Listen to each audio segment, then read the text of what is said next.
we're going to talk about a rather serious topic. The future.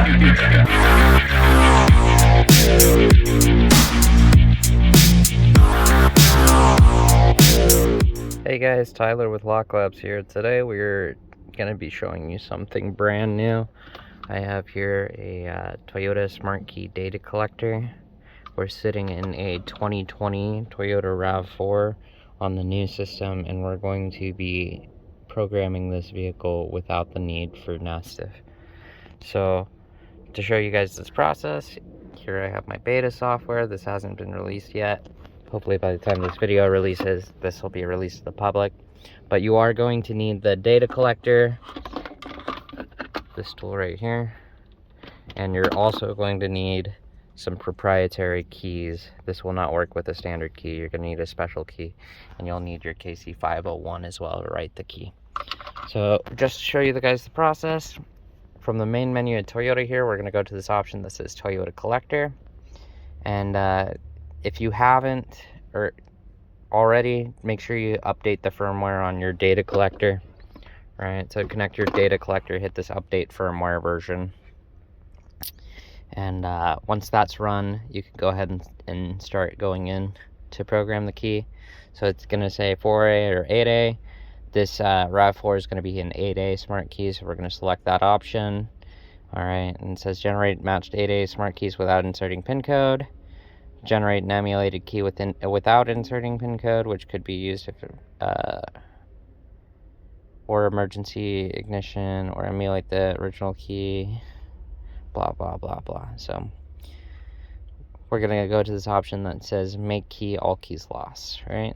So it says please connect the data collector. So we're gonna go ahead and connect our data collector. You can see it's powered on now.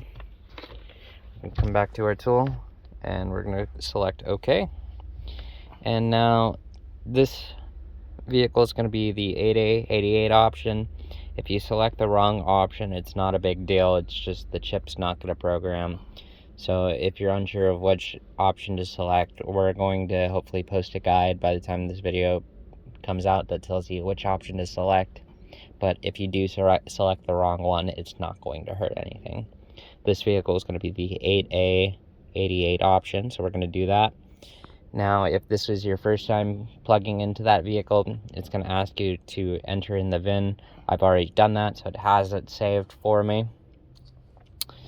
And then we're going to select the model year, which this vehicle is a 2020, and then the month that it was manufactured, which was 07. You can always find that on the tag on the side of the door. So we've already gotten that information. And I have rewritten this key to where it's no longer working as well, just to show you guys the whole process. But we're going to go ahead and select OK. It says enter in the VIN. We've done that. It says switch the ignition off and take the key away at least 3 meters away. So this just means if you have a working key in the vehicle, which we no longer do, but if you had a working key in the vehicle, you could just set it on the ground right outside of the vehicle, and that would be fine. So we're just going to select OK. It says press the start button once and put the collector close to the start button. So I'm just going to put the antenna of the collector against the start button. I'm going to press and release. You can see it starts to flash. That means it's reading data. And then once it completes reading the data, it's going to send it to a server.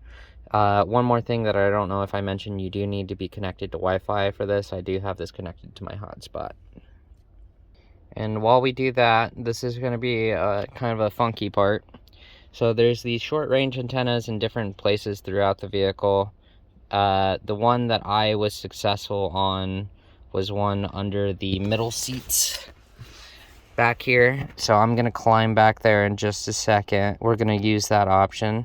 So this frequency should be this 314.3, 312.1. I tried under pretty much all the other options. This is the only one that I was able to get to successfully work. And then this is going to be a SUV type trunk. And now it's going to have us go to one of those short range antennas. So I'm going to go to the one in the back. I'm going to hand the phone off to Andy here. So I'm going to have to lift the seat right here and stick the collector about 3-4 inches deep in there, and we're gonna press the start button. So go ahead. Oh, it already did it. Oh, so we don't even have to press the start button. That's great. So you just have to find the antenna back there and hold the collector next to it for about 1 to 2 seconds, and it'll let you through. All right. And then we're going to disconnect our collector, connect our KC501, and I'm going to take the camera back here. Once we have it connected, we're just going to hit OK.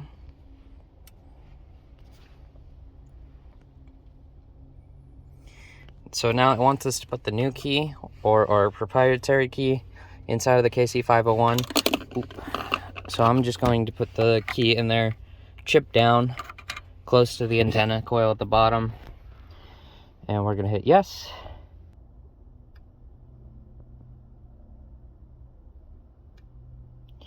And it says key generated success. Please check to make sure that your remote's working. If it does not work, you can hit the no option here and basically rewrite the data to the remote. However, yeah, we're gonna do that. So it's not working. I'm checking all the buttons. So we're going to press this no option right here. It says put the key back in. And one error that I found is sometimes when it fails to write this, it'll basically shut off the remote. So you just have to take the battery out of the remote and put it back in. We're hopefully going to get that fixed, but it's a pretty simple fix. Here, we just pop it out, pop it back in. I'm going to pop it out for about 2 seconds. Pop it back in, and the remote's back. And then we're just going to put that back in and hit, do you want to retry? Yes. Yes. It's going to rewrite the key. And our remote is now working. And if we go to start the vehicle, put our foot on the brake, press the start button. The battery's dead, but you can hear it attempting to crank. But the start button's coming on and off. The key is programmed, remote functions are working.